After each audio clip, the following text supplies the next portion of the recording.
बच्चों, आपका स्वागत है संकल्प एकेडमी बाय अभिषेक में। आज हमारा लेक्चर 4 है बच्चों। अगर आपने लेक्चर फर्स्ट, सेकेंड, थर्ड नहीं देखा है तो आपको मेरे प्लेलिस्ट में मिल जाएगा, आप वहाँ से जाके देख सकते हो।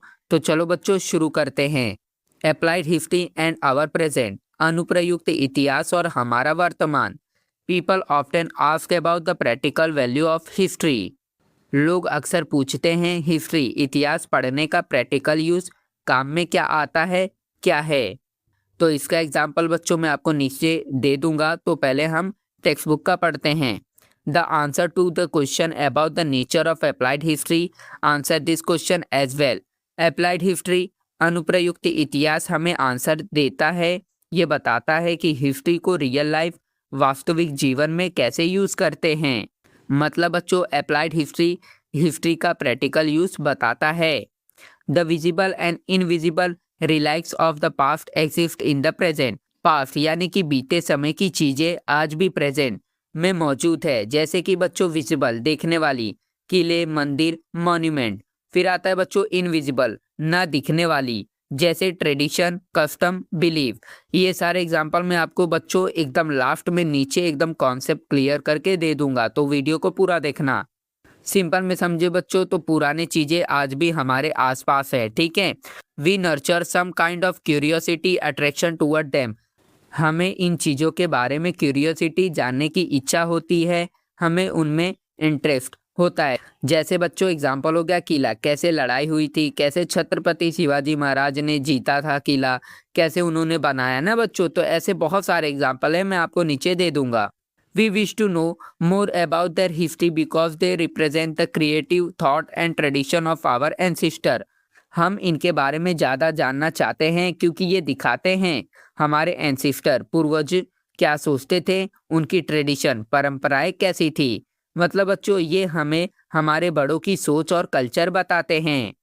इट इज़ आवर हेरिटेज, ये सब हमारी हेरिटेज विरासत है। मतलब बच्चों जो हमें हमारे बड़ों से मिला वो हेरिटेज है, ठीक है।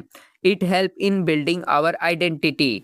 हेरिटेज हमारी आइडेंटिटी पहचान बनाता है। हम कौन हैं, कहाँ से आए हैं, ये हमें हेरिटेज से पता चलता है। The history of our heritage link us with our origin. Heritage का हिस्ट्री हमें हमारे ओरिजिन शुरुआत से जोड़ता है। हम कहाँ से आए, हमारी शुरुआत कैसे हुई। Hence it become necessary to preserve and conserve it for future, for our benefit as well as for the benefit of future generation. इसलिए जरूरी है कि हम हेरिटेज को प्रिजर्व बचा कर रखें और कंजर्व यानी कि सुरक्षित रखें, ताकि हमें फ़ायदा हो, फ्यूचर जनरेशन आने वाली पीढ़ी को भी फ़ायदा हो। हमें जैसे किले को नहीं तोड़ना चाहिए ना, हम जाते कुछ ना कुछ तो हम लोग इधर उधर करते ही हैं। पुरानी चीज़ें जितने भी हमारे आसपास है उसे हमें नुकसान नहीं पहुंचाना चाहिए, ठीक है। हमें हमारे ट्रेडिशनल परंपराओं को भी बचा कर रखना चाहिए, ठीक है बच्चों। मैं सारे एग्जांपल आपको नीचे 3 एग्जांपल बढ़िया सा आपको बताऊंगा, तो वीडियो को पूरा देखना। Applied history is conserve with the preservation and conservation of our heritage and make it accessible to people. Applied history का काम है हेरिटेज को बचाना, प्रिजर्व उसे सुरक्षित रखना यानी कि कंजर्व, और लोगों तक पहुंचाना। Heritage management create opportunity of employment. Heritage को मैनेज करने से जॉब यानी कि रोजगार मिलते हैं। जैसे बच्चों गाइड करने का आपको मिलेगा, और आपको म्यूजियम वर्कर मिल सकता है बच्चों, आपको हिस्टोरियन मिल सकता है, ठीक है बच्चों। हेरिटेज से मतलब बच्चों बहुत सारे जॉब भी मिलते हैं, ठीक है। गाइड मतलब वही बच्चों, में बहुत सारे एग्जांपल आपको बताऊंगा। जैसे कि एक बता दूं बच्चों, जैसे फोर्ट किले में आपको गाइड करने को मिलेगा ना, और आपको म्यूजियम में भी मिल सकता है वर्कर के तौर पर, ठीक है बच्चों। In brief applied history can be described as understanding of our present with the help of history and finding right direction for the benefit of our future. Short में समझे बच्चों तो अप्लाइड हिस्ट्री हमें सिखाता है प्रेजेंट आज को समझना पास्ट इतिहास की मदद से, और फ्यूचर यानी कि भविष्य के लिए सही डायरेक्शन, सही रास्ता चुनना। इसका छोटा सा बच्चों जो हमने पढ़ा है उसका कॉन्सेप्ट क्लियर कर ले तो हिस्ट्री सिर्फ पास्ट नहीं है, ये हमें सिखाता है आज को समझना, गलतियों से सीखना, फ्यूचर को बेटर बनाना। अब मैं बच्चों आपको वो 3 एग्जाम्पल बताता हूँ जो मैंने आपको ऊपर बोला था। जैसे कि फोर्ट किला, अगर हम पुराने किले को बचाते हैं तो लोग देखने आते हैं, टूरिज्म, जॉब मिलती है, हिस्ट्री सीखते हैं। मतलब बच्चों फोर्थ से हम हिस्ट्री भी सीखते हैं, जॉब भी मिलता है, लर्निंग भी सीखते हैं और दूसरे को सिखाते भी हैं। फिर आता है सेकेंड एग्जाम्पल म्यूजियम। म्यूजियम में पुरानी चीजें रखी जाती हैं, इससे हमें पता चलता है पुराने लोग कैसे रहते थे, क्या यूज करते थे। ठीक है बच्चों, पास्ट की कहानी आपको सब मिलेगी, इसलिए हमको ये सब बचाकर रखना चाहिए हेरिटेज को। ठीक है। फेस्टिवल यानी कि त्योहार, जैसे दिवाली या होली, ये ट्रेडिशन हमें बताते हैं कल्चर क्या है, लोग क्या मानते थे। ठीक है बच्चों, तो ये सारी चीज़ों को हमको बचाकर रखना चाहिए बच्चों। ठीक है। तो बच्चों अभी हम लोग देखेंगे management of cultural and natural heritage, यानी कि सांस्कृतिक और प्राकृतिक विरासत का प्रबंधन। कल्चरल हेरिटेज यानी कि सांस्कृतिक विरासत, it is in the form of human creation, it is of two type, tangible and intangible. Culture heritage वो होता है जो ह्यूमन इंसानों ने बनाया है। इसके दो टाइप होते हैं, टेंजिबल जो छू सकते हैं, इनटेंजिबल छू नहीं सकते। यानी कि बच्चों इंसानों की बनाई चीजें कल्चर हेरिटेज। ठीक है बच्चों। Tangible cultural heritage, this type of cultural heritage include ancient site, buildings, artifact, manuscript, sculpture, painting etcetera.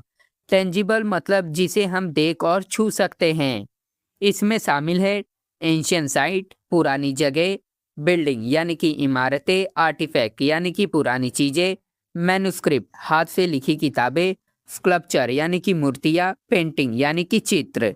मतलब बच्चों टेंजिबल जो देख और छू सके। अब आएंगे बच्चों हम इंटेंजिबल कल्चरल हेरिटेज। बच्चों मैं आपको सारा एग्जाम्पल नीचे दूंगा, एकदम बढ़िया बढ़िया 3 एग्जाम्पल रहेंगे, तो वीडियो को पूरा देखना। ठीक है बच्चों। This type of cultural heritage include the following thing. तो बच्चों चलो हम लोग देखते हैं कौन सी चीजें इसमें आती हैं। ठीक है बच्चों। तो बच्चों पहले ओरल ट्रेडिशन का मतलब होता है मुंह से बताई जाने वाली कहानियां, जैसे दादी नानी की कहानियां। और लैंग्वेज मतलब होता है बच्चों जैसे भाषा भी इसमें आती है। ठीक है बच्चों, जो हमें कहानी बताती है नानी या दादी, उसमें लैंग्वेज भी तो है ना बच्चों। तो सिंपल में समझे तो बोलकर सिखाई गई बातें ओरल ट्रेडिशन। ठीक है। फिर आता है बच्चों ट्रेडिशनल नॉलेज यानी कि पुराना ज्ञान। जैसे एग्जाम्पल ले ले बच्चों तो आयुर्वेद, खेती के पुराने तरीके। ठीक है, यानी कि पुराने समय का ज्ञान। Social custom and ritual of celebrating festival, यानी कि बच्चों त्योहार मनाने के तरीके, जैसे दिवाली में पूजा हो गया या होली में रंग। ठीक है।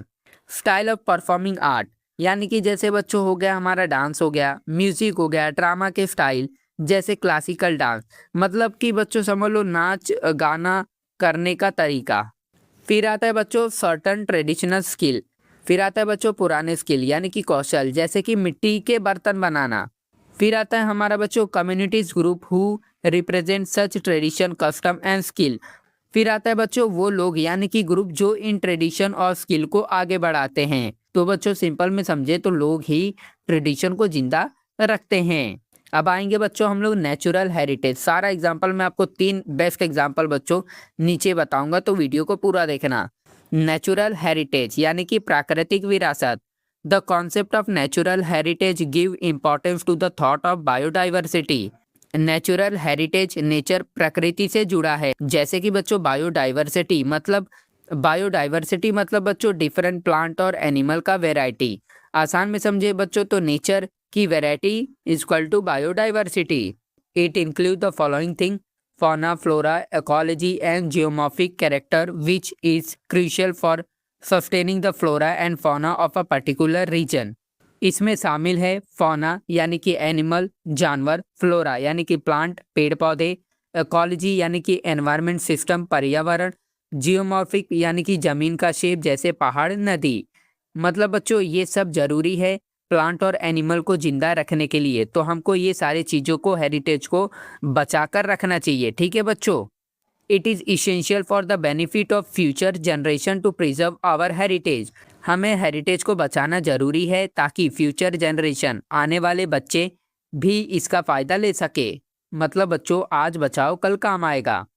UNESCO the global organisation UNESCO यानी कि UNESCO the global organisation has announced some directive with the objective of promoting the cultural and natural heritage. UNESCO एक ग्लोबल ऑर्गेनाइजेशन है, इसका काम है हेरिटेज को प्रमोट करना, लोगों को इसके बारे में बताना। सिंपल में समझे बच्चों तो यूनेस्को दुनिया की हेरिटेज को बचाने वाली संस्था। On the basis of those directive list of site and tradition are declared as world heritage. UNESCO UNESCO यानी कि कुछ जगहों पर यूनेस्को वर्ल्ड हेरिटेज डिक्लेयर करता है, मतलब बहुत इंपॉर्टेंट जगह। The list of UNESCO world natural heritage now include western Ghats. Western Ghats UNESCO की लिस्ट में शामिल है। ये बहुत रिच बायोडाइवर्सिटी वाला एरिया है, ठीक है बच्चों। The Kas plateau in the district Satara is also part of western Ghat. Kas plateau western Ghat का हिस्सा है। ये फ्लावर के लिए फेमस है बच्चों, ठीक है। तो बच्चों अभी जितना हमने पढ़ा उसका छोटा सा कॉन्सेप्ट क्लियर कर लेते हैं। तो हेरिटेज दो तरह का होता है, कल्चरल यानी कि इंसानों की बनाई चीज़ें, नेचुरल यानी कि प्रकृति की चीज़ें। हमें दोनों को बचाना जरूरी है ताकि फ्यूचर सेफ रहे। तो बच्चों अभी हम वो 3 एग्जाम्पल देख लेते जो मैंने आपको बताया था। तो पहला एग्जाम्पल है बच्चों कल्चरल हेरिटेज, यानी कि जैसे कि ताजमहल हो गया, पेंटिंग हो गया, फेस्टिवल हो गया। इससे हमें पता चलता है कि कल्चर क्या था, ट्रेडिशन तब क्या था, तब के टाइम पे, ठीक है बच्चों। सेकेंड एग्जाम्पल है नेचुरल हेरिटेज का, यानी कि जैसे जंगल हो गया, पहाड़ हो गया, जानवर हो गया। इसमें मिलता है हमें ऑक्सीजन और लाइफ का सपोर्ट भी, ठीक है बच्चों। तो हमको ये सारे चीज़ को भी बचाना जरूरी है। तीसरा एग्जाम्पल है इंटेंजिबल हेरिटेज, यानी कि कहानी, डांस, लैंग्वेज। ये दिखाता था कि लोगों की लाइफ क्या थी, उनका कल्चर क्या था, ठीक है बच्चों। तो बच्चों अब हम मिलेंगे अपने 5th लेक्चर में। यहाँ पे हमारा 4th लेक्चर भी होता हुआ ख़त्म। उम्मीद करता हूँ आपको मेरा वीडियो पसंद आया हो। अगर पसंद आया है तो लाइक और सब्सक्राइब भी ज़रूर करना। अब हम मिलेंगे अपने नेक्स्ट वीडियो में।